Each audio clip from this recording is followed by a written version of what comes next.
Standard 5 Hindi पुनरावर्तन for workbook Vikas Hindi workbook semester second. प्रश्न उत्तर। पहला है निम्नलिखित प्रश्नों के उत्तर लिखिए।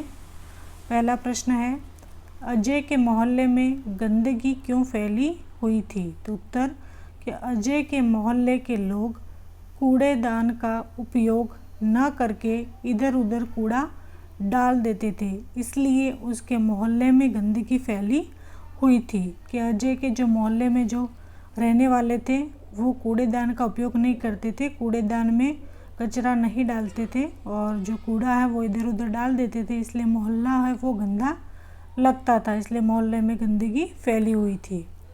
दूसरा है बगीचे में खुशबू कौन फैलाता है। तो उत्तर के फूल है वो बगीचे में खुशबू फैलाता है। तीसरा है खरगोशों का सरदार क्या बोला। तो उत्तर के खरगोशों का सरदार बोला हम चांद के भांजे हैं। खरगोशों का सरदार है वो क्या बोला, हम चांद के भांजे हैं, हम धरती पर रहने आए हैं, आपके कारण कुछ खरगोश दब गए हैं, इसलिए चंदा मामा आपसे नाराज है। चौथा प्रश्न कि हमारे देश की शान कौन है।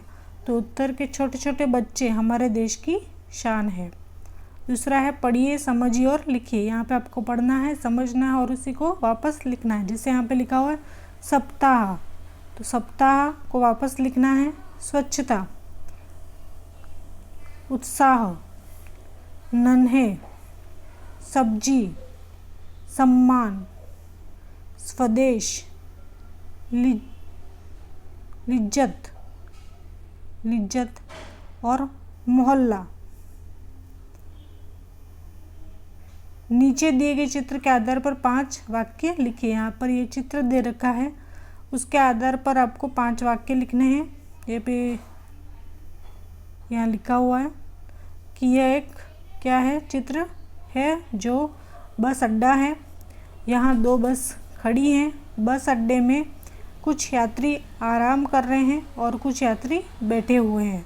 कुछ यात्री अपना सामान रखकर बस की राह देख रहे हैं और एक यात्री बस में बैठे हुए यात्री के साथ बात कर रहा है। एक यात्री अपने बूट की पॉलिश करवा रहा है और एक महिला छोटे बच्चे को पानी पिला रही है। बस अड्डे पर लोगों की भीड़ है। आगे है चौथा कि निम्नलिखित विशेषण जो विशेषता बताता है वो और क्रिया जो हम क्रिया करते हैं वो कोष्टक में से अपने अपने खानों में लिखिए। तो यहाँ पे कोष्टक में दे रखा है सुंदर, पढ़ना, खाना, लाल, रोना, कुछ, झूलना, 3 और यहाँ पे दे रखा है सच्चा और नापना। तो यहाँ पे एक तरफ विशेषण है और एक तरफ क्रिया है। विशेषण जो हमें विशेषता बताता है वो, क्रिया जो हम जो कार्य करते हैं वो। तो यहाँ पे कोष्टक में से विशेषण का पहले देख लेते हैं। सुंदर विशेषता है, लाल, कुछ, 3 और सच्चा। क्रिया क्या कर रहे हैं, पढ़ना, खाना, रोना, झूलना और नापना, ये सब क्या है, क्रिया है। इस तरह से आपको अलग अलग खाने में लिखना है और ये जो लिखा हुआ है उनको वाक्य में प्रयोग भी करना है। तो इसी को हम वाक्य में प्रयोग करेंगे। इन शब्दों का वाक्य में प्रयोग कीजिए। तो विशेषण में से पहले कर लेंगे। पहला है यह सुंदर चित्र। तो आगे विशेषण में सुंदर जो चित्र की सुंदरता दर्शाता है। यह लाल गुलाब है, तो लाल हो गया। कुछ लड़के मैदान में खेल रहे हैं। 3 लड़कियां स्कूल जा रही हैं।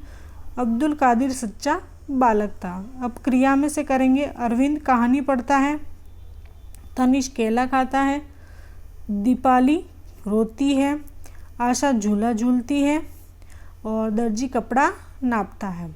इस तरह से शब्दों को वाक्य में प्रयोग किया। उसके बाद आगे 5वां है कि नीचे दिए गए वाक्यों में रेखांकित शब्द पर बल देकर वाक्य बोलिए। तो यहाँ पर जो रेखांकित शब्द हैं उनको ज़ोर से आपको बोलना है कि यहाँ हमेशा पानी की कमी रहती है, यहाँ ही कमी रहती है, किसी की और जगह की बात नहीं। तो यहाँ पर आपको ज़ोर देकर पढ़ना है। इसी तरह से सारे वाक्यों को आपको पढ़ना है। आगे 6 दे रखा है कि नीचे दिए गए संकेतों को पहचान कर उनकी समझ संकेत के नीचे लिखिए। तो आपको यहाँ पे लिखना है, ये जो चित्र दे रखे हैं संकेत हैं, यहाँ पे पहले सीधे या बाएं चले, सीधे या दाएं चले। यहाँ पे सिर्फ बाएं चलें, एरो दे रखा है, और यहाँ पे सिर्फ दाएं चलें, सिर्फ बाएं चलें, दाएं चलें, और ये सिर्फ सीधे चलें, सिर्फ बाएं चलें, सिर्फ दाएं चलें और सिर्फ सीधे चलें। आगे दे रखा है स्वाध्ययन। सही विकल्प चुनकर कोष्टक में लिखिए। यहाँ पे कोष्टक दे रखा है, वहाँ पे आपको लिखना भी है। पहला है बेटा सदैव सच बोलना, झूठ बोलना पाप है। किसने कहा? तो अब्दुल कादिर की माँ ने ये कहा था। तो यहाँ पे आपको लिखना है अब्दुल कादिर की माँ ने। दूसरा प्रश्न है लोगों को किसने समझाया कि घर का कूड़ा कूड़ेदान में ही डालो? तो अध्यापक ने समझाया। किसने समझाया? अध्यापक ने। यहाँ पे आपको अध्यापक लिखना है। सभी सब्जियां मेरे बिना अधूरी हैं, ऐसा किसने कहा? तो आलू ने। यहाँ पे लिखना है आलू ने। सबको गले लगाना हमें किसने सिखाया है? लता और पेड़ों ने। लता और पेड़ों ने। यहाँ पे लिखना है मैं बादलों से प्रार्थना करूँगा रोज बरसो, ऐसा कौन बोलता है? तो बिल्लू। तो यहाँ पे आपको लिखना है बिल्लू। आगे दे रखा है क्या करोगे? तो राइट, और क्या नहीं करोगे? तो क्रॉस। कोष्टक में से चिन्ह बनाइए। तो पेड़ उगाएंगे तो राइट आएगा।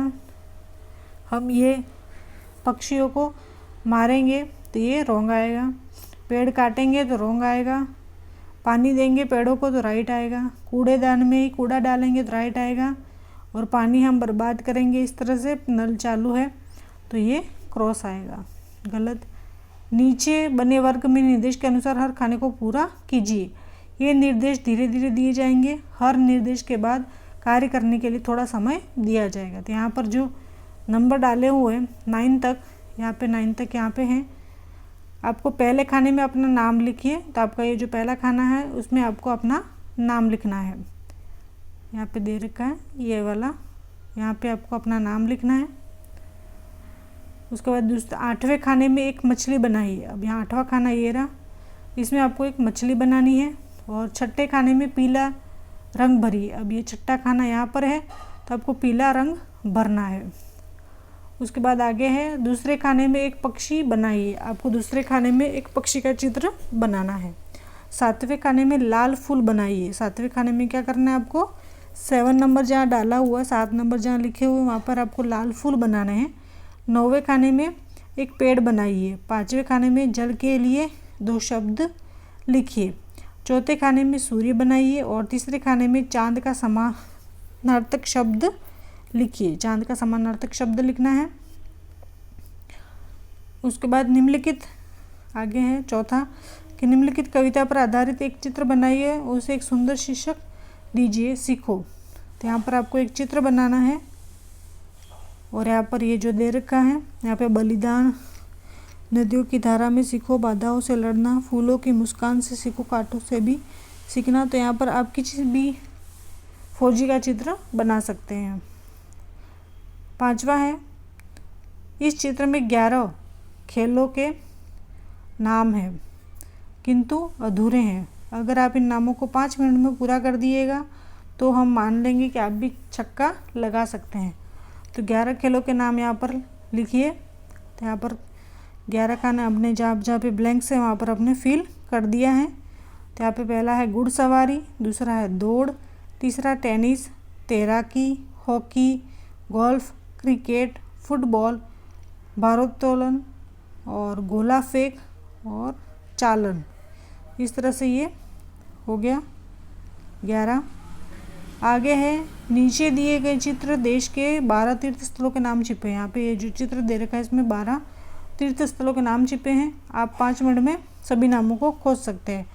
यहाँ पे जो दे रखे हैं नाम, यहाँ पे अयोध्या है, जगन्नाथपुरी है, वाराणसी है, मथुरा है, सभी नाम यहाँ पे दे रखे। प्रयाग है, गया है, नाथद्वारा है। यहाँ पे सब 12 तीर्थ स्थलों के नाम भी यहाँ पे लिखे हैं। पहला है अयोध्या, दूसरा अजमेर, जगन्नाथपुरी, गया, वाराणसी, रामेश्वरम, सारनाथ, नाथद्वारा, प्रयाग, मथुरा, द्वारका और हरिद्वार। ये 12 तीर्थ स्थल हो गए।